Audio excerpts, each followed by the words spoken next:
നമസ്കാരം പ്രിയ സുഹൃത്തുക്കളെ, ഇന്നത്തെ എൻ്റെ യാത്ര നോയിഡ എന്ന വലിയ നഗരത്തിലെ ബൊട്ടാണിക്കൽ ഗാർഡൻ മെട്രോ സ്റ്റേഷനിൽ നിന്നും കൊണാട്ട് പ്ലേസ് എന്നറിയപ്പെടുന്ന രാജീവ് ചൗക്കിലേക്കും അവിടെ നിന്ന് ഡൽഹിയിൽ നടക്കുന്ന ടൂലിപ്പ് ഫെസ്റ്റിവലിന്റെ കുറെ കാഴ്ചകളും പകർത്തുവാൻ വേണ്ടിയാണ്.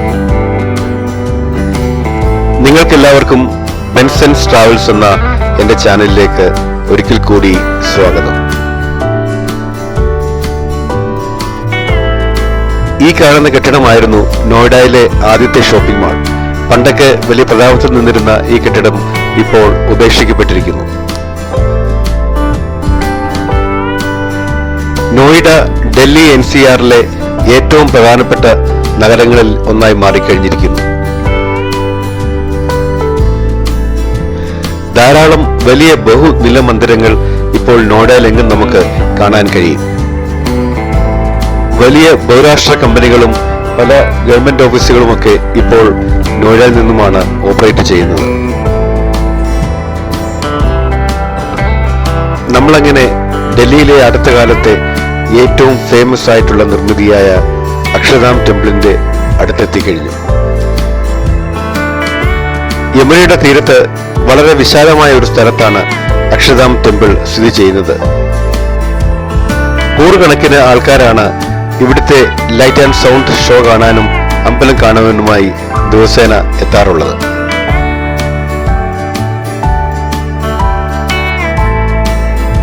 നമ്മളങ്ങനെ ഇപ്പോൾ രാജീവ് ചൗക്ക് എന്നറിയപ്പെടുന്ന കൊണാട്ട് പ്ലേസ് സ്റ്റേഷനിൽ എത്തിയിരിക്കുകയാണ്. ധാരാളം ആൾക്കാർ കയറാനും ഇറങ്ങാനുമുണ്ട്. ഞങ്ങൾ ഇറങ്ങുന്നതിന് മുമ്പ് ആൾക്കാർ ഇടിച്ച് കയറുകയാണ്. ഡൽഹി മെട്രോയുടെ ഏറ്റവും തിരക്കുള്ള സ്റ്റേഷനുകളിൽ ഒന്നാണ് Rajiv Chowk metro station. Blue line എന്നും യെല്ലോ ലൈൻ എന്നും വിളിക്കപ്പെടുന്ന മെട്രോ ട്രെയിനുകൾ ഇന്റർചേഞ്ച് ചെയ്യുന്ന സ്റ്റേഷൻ കൂടിയാണ് രാജീവ് ചൗക്ക്. ദിവസവും ഏതാണ്ട് 2.5 ലക്ഷം യാത്രക്കാരാണ് രാജീവ് ചൗക്കിലെ ഈ മെട്രോ സ്റ്റേഷൻ ഉപയോഗിക്കുന്നത്.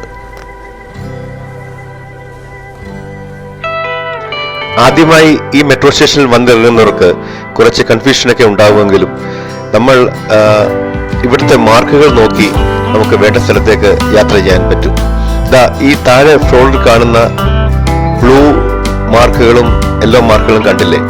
ഓരോ മെട്രോയിലേക്കും പോകാനുള്ള വഴികളാണ് ഇവിടെ കൊടുത്തിരിക്കുന്നത്. ഇത് നോക്കി നടന്നാൽ നമുക്ക് യെല്ലോ ലൈനിലോ അല്ലെങ്കിൽ ബ്ലൂ ലൈനിലോ യാത്ര ചെയ്യാൻ കഴിയും.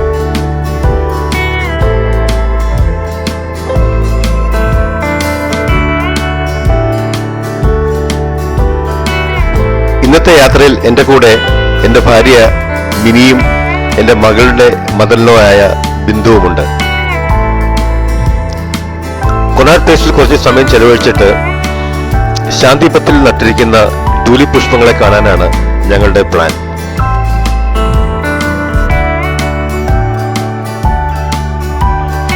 ഇന്ന് ഒരു പൊതു അവധി ദിവസമായതുകൊണ്ട് ഡൽഹി മെട്രോയിൽ വലിയ തിരക്കില്ല. അല്ലെങ്കിൽ ഇവിടേക്ക് ജനസാഗരമായി മാറിയേനെ. മെട്രോ ട്രെയിനുകൾ ഇല്ലാത്ത ഒരു ഡൽഹിയെ പറ്റി ഇപ്പോൾ ആലോചിച്ചാൽ നമുക്ക് വട്ടുപിടിക്കും. അത്രയ്ക്കും ട്രാഫിക് ആയിരുന്നു ഡൽഹി റോഡുകളിൽ.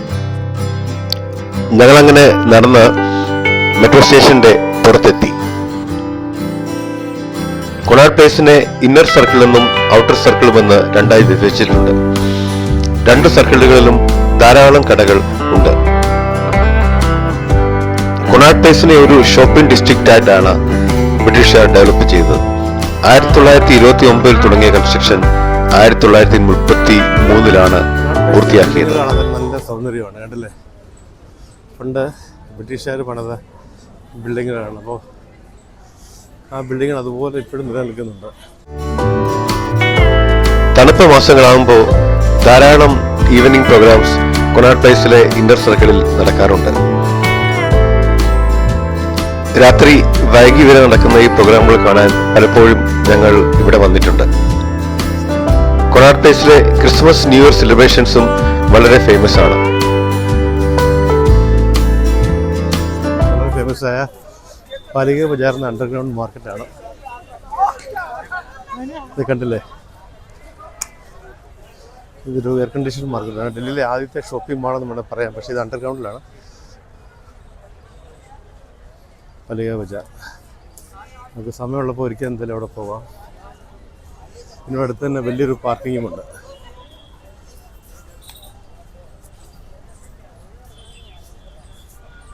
കണ്ടില്ലേ, ഈ കാണുന്നതെല്ലാം റിബാൻ്റെ ഡ്യൂപ്ലിക്കേറ്റ് പ്രൊഡക്ട്സ് ആണ്. അവരിങ്ങനെ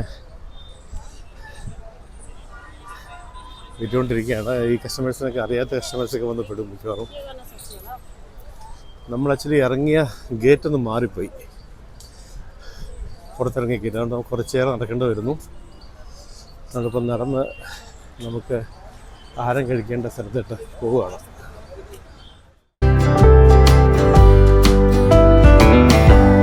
ലോകത്തിലെ തന്നെ ഏറ്റവും റെന്റൽസ് ഉള്ള ഷോപ്പിംഗ് ഡിസ്ട്രിക്റ്റുകളിൽ ഒന്നാണ് കൊണാർട്ട് പ്ലേസ്.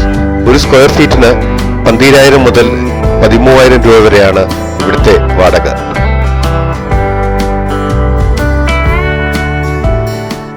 ഇവിടുത്തെ പല ഷോപ്പുകളും ബ്രിട്ടീഷുകാർ ഉണ്ടായിരുന്ന സമയത്തെ ഉള്ള കടകളാണ്. റോബർട്ട് ടോർ റസൽ എന്ന ബ്രിട്ടീഷ് ആർക്കിടെക്റ്റാണ് കൊണാർട്ട് പ്ലേസിന്റെ ശില്പി. 1929 പണി ആരംഭിച്ചിട്ട് 1933 കൊണാർട്ട് പ്ലേസിന്റെ പണി പൂർത്തിയാക്കിയത്. കൊണാർട്ട് പ്ലേസിന്റെ അത്ര തന്നെ ചരിത്രം പറയാനുള്ള വെങ്കേഴ്സ് എന്ന പേസ്ട്രി ഷോപ്പിലേക്കാണ് നമ്മളിപ്പോ പോകുന്നത്.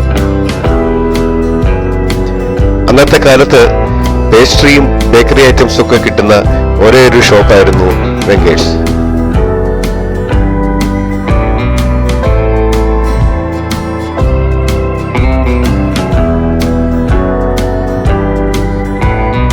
ഞങ്ങൾക്ക് വേണ്ട സ്നാക്സ് ഓർഡർ ചെയ്തിട്ട് ഞങ്ങൾ വീട്ടുകാര്യങ്ങൾ പറഞ്ഞ് ചുമ്മാ കുറച്ചു നേരം ഇരുന്നു.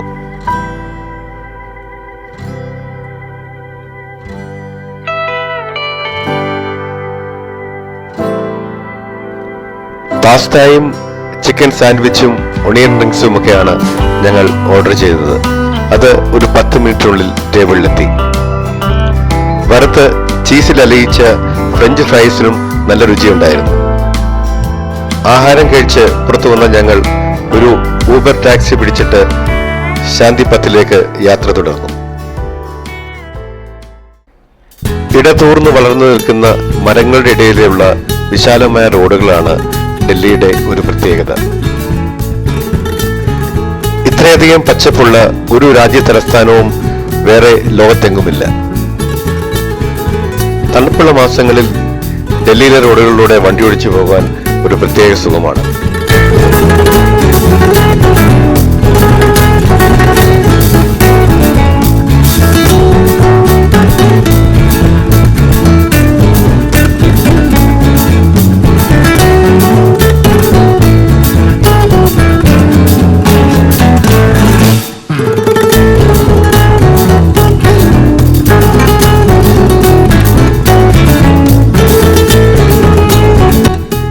ഇത്രയധികം മരങ്ങളും പച്ചപ്പും ഒക്കെ ഉണ്ടായിട്ടും ഡൽഹിയിലെ പൊല്യൂഷന്റെ അളവിന് ഒട്ടും കുറവില്ല എന്നുള്ളത് ഒരു വിഷമിപ്പിക്കുന്ന സത്യം തന്നെയാണ്.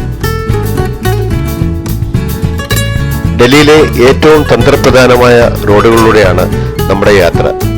നമ്മൾ പോകുന്ന ശാന്തിപത്തിൽ മുഴുവൻ എംബസികളാണ്. അങ്ങനെ ഞങ്ങളെ ശാന്തിപത്തിൽ ഇറക്കി വിട്ടിട്ട് ടാക്സിക്കാരൻ പോയി. ഞങ്ങൾ ശാന്തിപത്തിന്റെ സൈഡിലുള്ള റോഡിൽ ഇറങ്ങിയിട്ട് പൂക്കൾ തേടി മുന്നോട്ട് നടന്നു.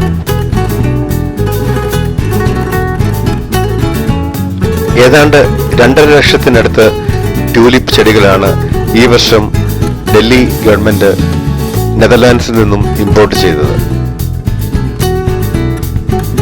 ഡൽഹിയിലെ തന്ത്രപ്രധാനമായ പല സ്ഥലങ്ങളിലും വലിയ പാർക്കുകളിലുമൊക്കെ ട്യൂലിപ്പ് പുഷ്പങ്ങൾ വെച്ചുപിടിപ്പിച്ചിട്ടുണ്ട്.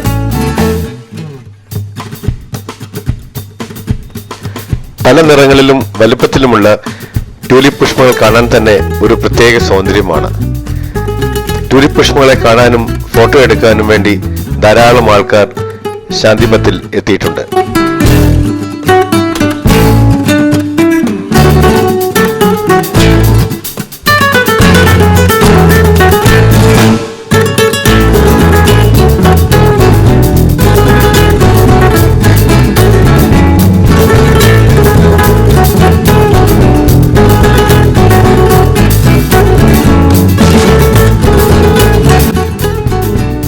ഫെബ്രുവരി ആദ്യത്തെ ആഴ്ച മുതൽ മൂന്നാമത്തെ ആഴ്ച വരെയാണ് ഡൽഹിയിലെ ട്യൂലിപ്പ് പുഷ്പങ്ങളുടെ സമയം.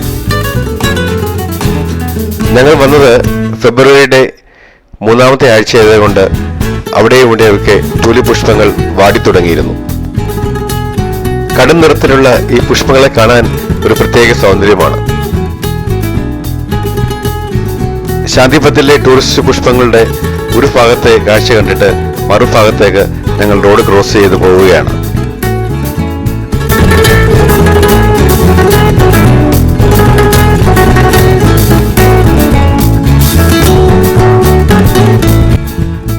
പേർഷ്യയിൽ നിന്നുമാണ് ട്യൂലിപ്പ് പുഷ്പങ്ങൾ ലോകമെമ്പാടും എത്തപ്പെട്ടതെന്ന് പറയപ്പെടുന്നു. 10-ാം നൂറ്റാണ്ട് മുതൽ ട്യൂലിപ്പ് പുഷ്പങ്ങളെ അലങ്കാരത്തിനായി ഉപയോഗിച്ചിരുന്നു. 15-ാം നൂറ്റാണ്ടിൽ ഏറ്റവും വിലയേറിയ പുഷ്പങ്ങളിലൊന്നായി മാറി ട്യൂലിപ്പ്. 16-ാം നൂറ്റാണ്ടിൽ ട്യൂലിപ്പ് പുഷ്പങ്ങളുടെ സൗന്ദര്യത്തിൽ ആകൃഷ്ടരായ യൂറോപ്യൻസ് ട്യൂലിപ്പ് പുഷ്പങ്ങളെ യൂറോപ്പിലെങ്ങും നട്ടുപിടിപ്പിച്ചു. ഇപ്പോൾ യൂറോപ്പിലെ തന്നെ നെതർലൻഡ്സ് ആണ് ട്യൂലിപ്പ് പുഷ്പങ്ങളുടെ ക്യാപിറ്റൽ എന്ന് വേണമെങ്കിൽ നമുക്ക് പറയാം.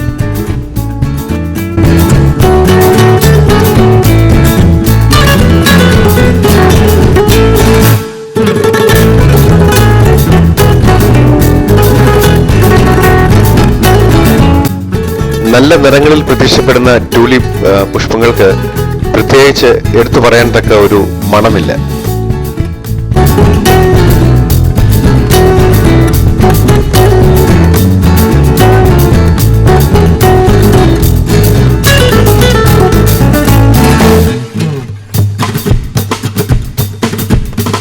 വൈകുന്നേരമായപ്പോഴേക്കും ട്യൂലിപ്പ് കാണാൻ വേണ്ടി ആൾക്കാർ എത്തിക്കൊണ്ടിരുന്നു.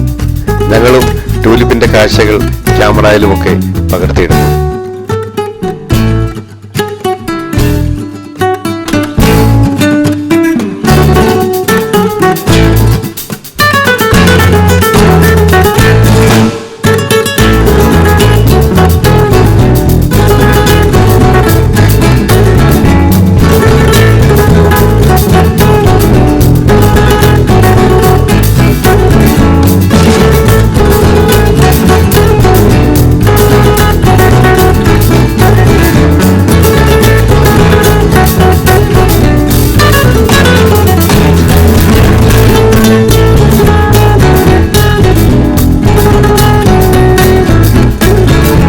കുറേയേറെ പടങ്ങളും വീഡിയോയും എടുത്തിട്ട് ശാന്തിപഥിൽ കുറച്ചു നേരം വിശ്രമിച്ചിട്ട് ഞങ്ങൾ ഞങ്ങളുടെ സ്ഥലങ്ങളിലേക്ക് മടങ്ങുകയാണ്. നിങ്ങൾക്ക് എല്ലാവർക്കും ബെൻസൺസ് ട്രാവൽസിന്റെ ഈ വീഡിയോ ഇഷ്ടപ്പെട്ടു എന്ന് കരുതട്ടെ. ഇഷ്ടപ്പെട്ടെങ്കിൽ സബ്സ്ക്രൈബ് ചെയ്യാനും ലൈക്ക് ചെയ്യാനും മറക്കരുത്. This is Benson signing off.